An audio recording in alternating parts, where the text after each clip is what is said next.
Golden sat in the far corner of the math classroom, her eyes flicking between her notebook and the ticking clock on the wall. The cold, fluorescent lights above cast a harsh glow on the desks, rows of them lined up in perfect symmetry, giving the room a stark, empty feel even though it was filled with other students. Each tick of the clock seemed to grow louder, filling the silence as the classroom emptied one by one. She could feel the tension knotting in her stomach, a faint, creeping anxiety she couldn't quite place. Golden shifted in her seat, feeling her heart thump in her chest. This wasn't the first time she'd felt uneasy in this room, but today, the feeling was different. A low hum from the lights above made her feel like she was under a spotlight, every sound amplified in the otherwise quiet space. It wasn't just the silence, but the sensation that someone was watching her, waiting. Taking a deep breath, she raised her hand and glanced at her teacher, who seemed deep in thought, flipping through pages and barely noticing her quiet request. Her voice came out small, almost lost in the sterile atmosphere. "Can I go to the restroom?" she asked, her voice barely above a whisper. Her teacher glanced at her with a nod, her gaze distant as she checked her watch. 2 minutes, the teacher said, her tone flat and impassive. Golden nodded, feeling her palms dampen as she quickly rose from her seat. She walked towards the door, feeling the stares of her classmates as she left. Stepping into the silent hallway, Golden exhaled, feeling a strange mix of relief and something else, a feeling that made her hesitate. Golden walked down the quiet hallway, her footsteps echoing against the faded tile floor as she made her way toward the restroom. The emptiness stretched around her, each step filling the silence as she approached the heavy door marked by a simple, faded sign. She reached out and pushed it open, wincing as it creaked loudly, the sound too loud in the otherwise still school building. Inside, the restroom felt colder than the hallway, with pale green tiles lining the walls, giving the space an almost clinical, eerie feel. The lights above flickered slightly, casting an inconsistent glow over the cracked mirrors and damp, empty sinks. Golden glanced around quickly, her stomach twisting with an inexplicable sense of dread. She had been in this restroom dozens of times before, but today, the silence felt heavier, pressing down on her. She picked the last stall, moving quickly inside and locking the door behind her. The small space was claustrophobic, the air thick and stale. She took a few breaths, trying to calm herself, though a nagging sense of unease lingered.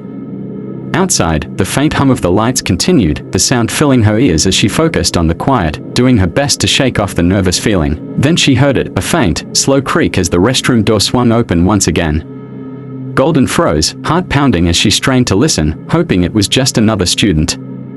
But the silence remained unbroken by any familiar voices or footsteps. Just the quiet, creeping sound of someone moving through the restroom, each step slow and deliberate. Her heart raced as she heard another noise. Closer now, the sound of stall doors creaking open one by one. The silence between each creak grew heavier, every inch of her filled with a growing terror.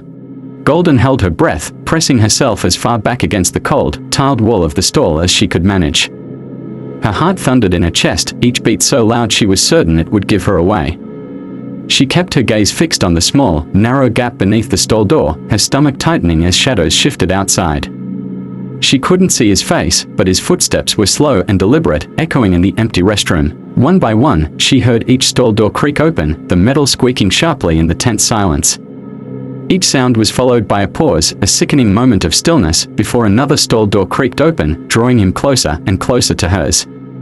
She squeezed her eyes shut, hoping that he would leave before reaching her, but deep down, a chilling certainty gnawed at her. He wouldn't stop. Suddenly, his shoes came into view, barely visible beneath the stall door, close enough that she could make out the worn, scuffed leather. Her breathing quickened, coming in shallow gasps she struggled to control. For a fleeting second, the shadow at her stall door was still, and she held on to a fragile sliver of hope that maybe he would turn away. But in that instant, he dropped to his knees, his shadow dipping as he lowered himself. Golden's hand flew to her mouth, stifling a gasp as his fingers began to curl around the underside of the stall door. She could see his hands now, pale and bony, reaching with slow, deliberate movements. The fingers crept under the door, almost like they were testing the air. Then, with a sudden motion, his hands thrust forward, reaching for her. She couldn't hold back a muffled scream as his hand covered her mouth, his fingers cold against her skin. She tried to pull away, but his grip was tight, almost painful. With his other hand, he covered her eyes, plunging her into darkness. Her breaths came in quick, panicked bursts, her mind racing as she realized just how trapped she was. Just as her terror peaked, the silence shattered. The restroom door creaked open and a familiar voice called her name, her teacher's voice, sounding concerned and close. "Golden, is everything okay?" Her teacher's words were like a lifeline. With every ounce of strength, Golden managed to scream, "Help me. I'm in the last stall." In a split second, the man released her and bolted, the heavy thud of his retreating footsteps echoing through the restroom.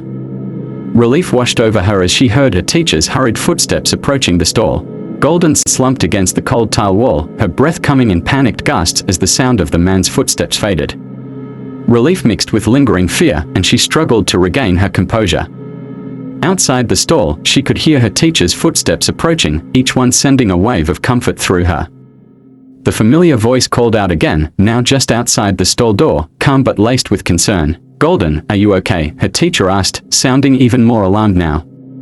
"Open the door, please." Golden tried to respond, but her voice was barely a whisper. I can't," she choked out, her hands shaking too hard to do anything. She pressed herself tighter against the wall, feeling the walls close in on her, hoping that whatever nightmare had just happened was really over. Her teacher's voice was more urgent now, almost desperate. "Golden, I need you to unlock the door. Let me in." Golden took a shaky breath, reaching out toward the lock, but her hand refused to cooperate, frozen in fear. Her teacher didn't wait. She tried to push the door open herself, and when it wouldn't budge, Golden heard her take a few steps back. Then, with a forceful kick, the teacher struck the door.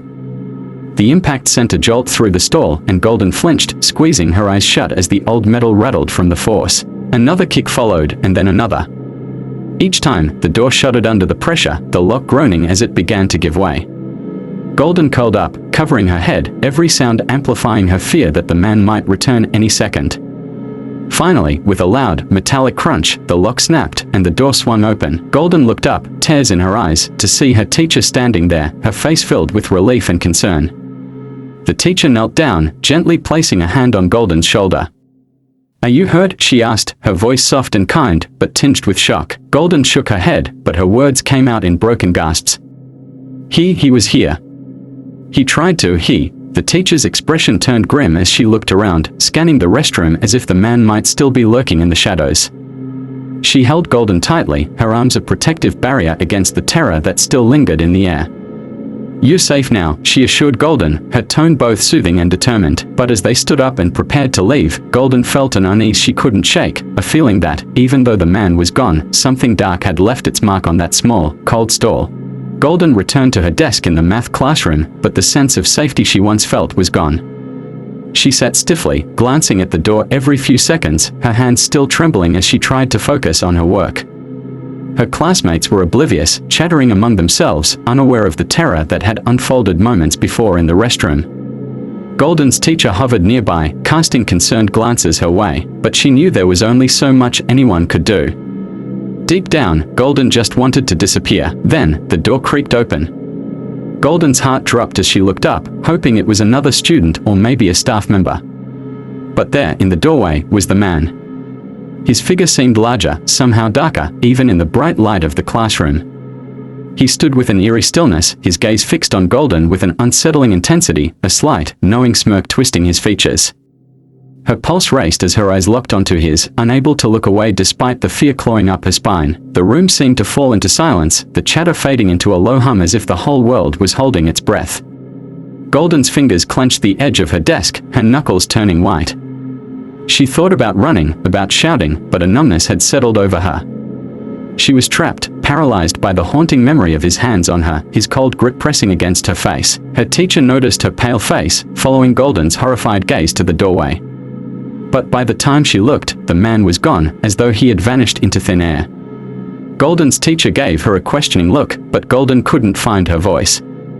She could only manage a shaky nod, hoping to signal that everything was fine, though her whole body screamed otherwise. The remaining minutes of class passed in a blur. Golden kept her eyes down, too terrified to look up at the door again. She clutched her notebook tightly, as if the flimsy pages could somehow shield her. But her mind was racing, flooded with dread, the shadowy figure of the man imprinted in her thoughts. Finally, the bell rang, signaling the end of the day. Relief washed over her, though her legs still felt weak as she gathered her things. She just needed to get out, to get as far away from the school as possible. But as she stepped into the hallway, the faint hope that the ordeal was over was overshadowed by a lingering, gnawing fear that this wasn't the last time she would see him. Golden walked through the crowded hallway, her mind clouded with panic, her senses heightened as she scanned the sea of faces around her. She hugged her backpack close to her chest, moving quickly toward the exit.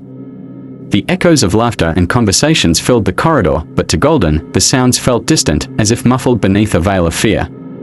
Her footsteps quickened, her only focus on getting outside to her mother's car, where safety awaited. As she finally stepped out of the building and onto the front steps, she took a deep breath, the cool air momentarily soothing her frayed nerves. She scanned the parking lot, searching for her mother's familiar car among the rows of vehicles. Relief swelled within her when she spotted it pulling up near the curb. She hurried toward it, but as she reached the last few steps, a voice stopped her in her tracks. "Hey, Golden," the voice said, quiet yet sharp enough to slice through the noise around her. Her stomach twisted, and she turned slowly, her eyes landing on the man from earlier, standing just a few feet away. He was too close, far too close. He gave her a chilling smile, one that didn't reach his eyes. "Your mom asked me to come pick you up," he said, his tone smooth, almost friendly, as if he were trying to lull her into a false sense of security. Golden's mind raced, scrambling for anything she could say to buy time. She forced a shaky smile, masking her fear, and managed to stammer, "Oh, really? Well, what did she say?" Her voice wavered, but she tried to sound curious, as if she was willing to play along. Inside, her heart pounded, screaming for her to run, but her feet felt rooted to the ground. The man's gaze hardened slightly, his expression faltering as he hesitated. But then his smile returned, wider, even more unsettling. "She said she'd be late, so I'm here to help out," he said, shrugging casually, his eyes fixed on her like a predator watching its prey. Golden fought to keep her breathing steady, glancing around for any adults, any familiar faces, anything that might deter him. But the parking lot felt like it had emptied out, the bustling crowd that had just surrounded her seemingly disappearing in an instant. Then, as if in answer to a silent plea, she saw her mother's car pull closer, her mom waving through the window. Without another thought, Golden darted toward the car, leaving the man behind. She jumped in, barely managing to lock the door before he could approach. As her mom pulled away, Golden's eyes stayed fixed on him, standing motionless in the parking lot, his cold gaze following her until he faded from view. The memory of that day lingered, haunting her dreams and casting shadows on her childhood. Golden never returned to math camp. She couldn't shake the feeling of being watched, even when she was alone. And as much as she tried to forget, the terror remained, a silent companion to her memories of that fateful day.